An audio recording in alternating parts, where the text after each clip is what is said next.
अस्सलाम वालेकुम। आज जो हमारा टॉपिक है जिसको हम डिस्कस करेंगे मेट्रिक स्पेस पे, neighbourhood of a point in the metric space. उसके बाद फिर हम नेबरहुड सिस्टम की तरफ जाएंगे, लेकिन स्टार्ट करने से पहले मैं आपको एक बार रिक्वेस्ट कर दूँ कि आप इस वीडियो को लाइक करें और इस चैनल को सब्सक्राइब ज़रूर करें, ताकि आपके पास जितने भी नए नोटिफिकेशंस हैं वो आते रहें, नई वीडियोज़ अपलोड होती रहें। अच्छा जी, नेबरहुड सिस्टम। नेबरहुड क्या होता है? Neighbourhood shortly written as of a point in metric space x। ठीक है जी। let xt is a metric space and n is a subset of this metric space. Let x be any arbitrary point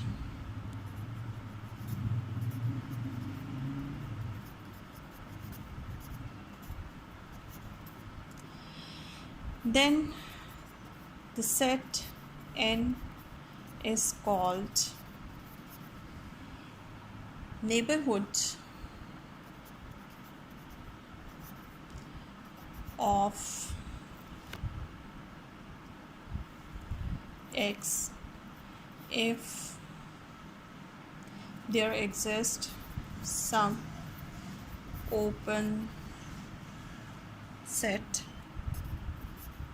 U such that x belongs to U and U is contained in N। ये है जी आपके पास। अगर ये चीज़ हो जाए, इस तरह की कंडीशन सेटिस्फाई हो जाए, तो फिर हम कहते हैं कि ये पॉइंट, ये जो सेट है n, ये इस पॉइंट x का नेबरहुड है। अब इसको ड्रॉ कैसे करते हैं? फिगर से बहुत अच्छी तरह से समझ आ जाता है। फिगर से इसको समझते हैं। फॉर एग्ज़ाम्पल, ये आपके पास है मेट्रिक स्पेस x, उसके अंदर आपके पास ये एक पॉइंट है स्मॉल x जो आपने आर्बिट्रेरी सेलेक्ट किया। ये एक ओपन सेट है U जो इस पॉइंट x को अपने अंदर कंटेन कर रहा है, और ये एक सेट है n जो इस U को भी अपने अंदर कंटेन कर रहा है। सो आपने क्या किया? आपने ये एक मेट्रिक स्पेस में से कोई भी एक पॉइंट उठाएं और उसको कंटेन करने वाला एक n सेट सेलेक्ट करें। ये n सेट जो है इस पॉइंट x का नेबरहुड बन जाएगा अगर पॉसिबिलिटी है कि x को कंटेन करने वाला कोई एक ओपन सेट, कोई एक, इस पर मैं ज़ोर दे रही हूँ, कोई एक ओपन सेट जो है वो n के अंदर आ जाए। आपके लिए मतलब x को कंटेन करने वाले आपको बहुत से ओपन सेट्स मिल जाएंगे, लेकिन इस वक्त हमें ज़रूरत सिर्फ किसी एक ओपन सेट की है। ओपन सेट कोई ऐसा आपको मिल जाए जो कि n के अंदर कंटेंट हो, तो फिर हम ये कहते हैं कि n जो है वो इस पॉइंट का नेबरहुड है। ठीक है। अच्छा, इसमें क्या होता है कि क्या एक पॉइंट के एक ही नेबरहुड होता है? यहाँ पे आपको बता दें, point x may have more than one neighborhood। एक से ज़्यादा नेबरहुड्स हो सकते हैं। फॉर एग्ज़ाम्पल से n1, n2, n3 and so on are the neighborhoods of x। एक सिंगल पॉइंट के ये सारे नेबरहुड्स हैं। तो इस तरह के जितने भी नेबरहुड्स होते हैं उन सब का कलेक्शन अगर बना लिया जाए, किसी एक पॉइंट के जितने भी नेबरहुड्स हैं अगर आप उन्हें कलेक्ट कर लें, तो वो नेबरहुड्स को जब आप कलेक्ट कर लेते हैं किसी एक सेट में डाल दें, तो वो set is called the neighbourhood system of a particular point n। तो इस नेबरहुड सिस्टम को कैसे रिप्रेजेंट किया जाता है? इस नेबरहुड सिस्टम को ऐसे रिप्रेजेंट किया जाता है nx से। ये एक सेट होता है और इसके अंदर ये सारे नेबरहुड्स का कलेक्शन होता है, n1, n2, n3 and so.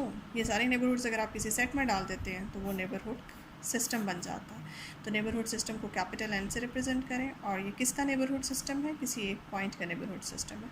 इस पॉइंट को यहाँ मेंशन करना बहुत ज़रूरी है। सो हमने यहाँ देखा कि नेबरहुड क्या होता है, और एक पॉइंट का नेबरहुड एक से ज़्यादा हो सकते हैं, और वो नेबरहुड सिस्टम क्या होता है। So this is the neighbourhood system, इसे कह सकते हैं। ये आपने पढ़ा यहाँ पे नेबरहुड सिस्टम। ठीक है। अच्छा, एक छोटा सा एडिशन यहाँ पे थोड़ा सा और एक्सप्लेनेशन के लिए ऐड करूँगी कि जब कोई सेट ओपन होता है, अगर कोई सेट खुद से ओपन है तो वो सेट अपने हर पॉइंट का नेबरहुड खुद होता है। For example, if n is an open set in the metric space x, तो फिर ये अपने अंदर ही पाए जाने वाले हर पॉइंट का नेबरहुड बन जाता है। फॉर एग्ज़ाम्पल, जैसे कि ये अगर आपके पास मेट्रिक स्पेस है x, ये आपके पास n है, तो आपको पता है इसके अंदर से आप कोई पॉइंट सेलेक्ट करें y फॉर एग्ज़ाम्पल, तो y आपने उठाया n में से। अब y का नेबरहुड भी n ही बन गया। क्यों? क्योंकि नेबरहुड बनने के लिए तो हमें ये चाहिए था ना कि there must exist some open set u such that y u में है and u is contained in n। तो इस केस में जो ओपन सेट u है उसका कैरेक्टर भी n ही सेटिस्फाई करेगा, बिकॉज n खुद एक ओपन सेट है। उस केस में n के ऊपर कोई कंडीशन नहीं थी कि n शुड बी ओपन, जहाँ नेबरहुड की हम डेफिनेशन करते हैं। यहाँ पे ये n जो है नॉट नेसेसरी ओपन, तो ये ओपन भी हो सकता है, नहीं भी हो सकता है। लेकिन इस केस में जब ये आपका n खुद ही ओपन सेट हो जाता है तो फिर उस केस में आपको ज़रूरत नहीं पड़ती है बीच में किसी ओपन सेट को इंट्रोड्यूस कराने की। देखिए, इस केस में आपकी ये सारी सिचुएशन ऐसे मोल्ड हो जाएगी। इस केस में आप कहेंगे कि y is contained in open set n and this open set is obviously contained in n। तो इस ओपन सेट को हम इस n सेट से ही रिप्लेस कर लेंगे। तो इसके लिए आपको अलग से किसी ओपन सेट की ज़रूरत नहीं पड़ेगी। ये जो सुपर सेट है, ये जो y को कंटेन करने वाला ये सेट n है, ये खुद ही ओपन सेट का कैरेक्टर सेटिस्फाई कर देगा।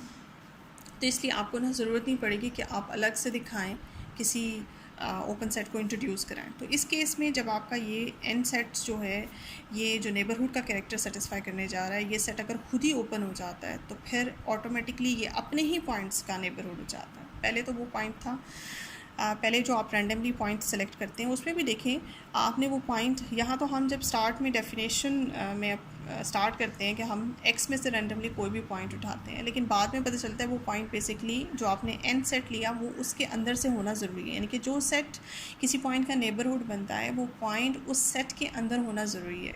ऐसा नहीं होता कि कोई पॉइंट आप n के बाहर से उठाएं और वो n सेट जो है उसका नेबरहुड बन जाए, ऐसा नहीं होता। जिस पॉइंट का भी n नेबरहुड होगा वो पॉइंट n के अंदर से होगा। सिमिलरली अगर n जो है अपने ही पॉइंट्स का नेबरहुड बन जाता है अगर n आपका जो है आप ओपन सेट सेलेक्ट करते हैं। ठीक है, होप सो कि ये बात आपको समझ आ गई होगी। तो ये बहुत इंपॉर्टेंट रिज़ल्ट है, ये ख़ास तौर पे ये जो रिज़ल्ट है ये बहुत इंपॉर्टेंट रिज़ल्ट है कि अगर कोई सेट ओपन हो तो वो ऑटोमेटिकली अपने ही पॉइंट्स का नेबरहुड हो जाता है।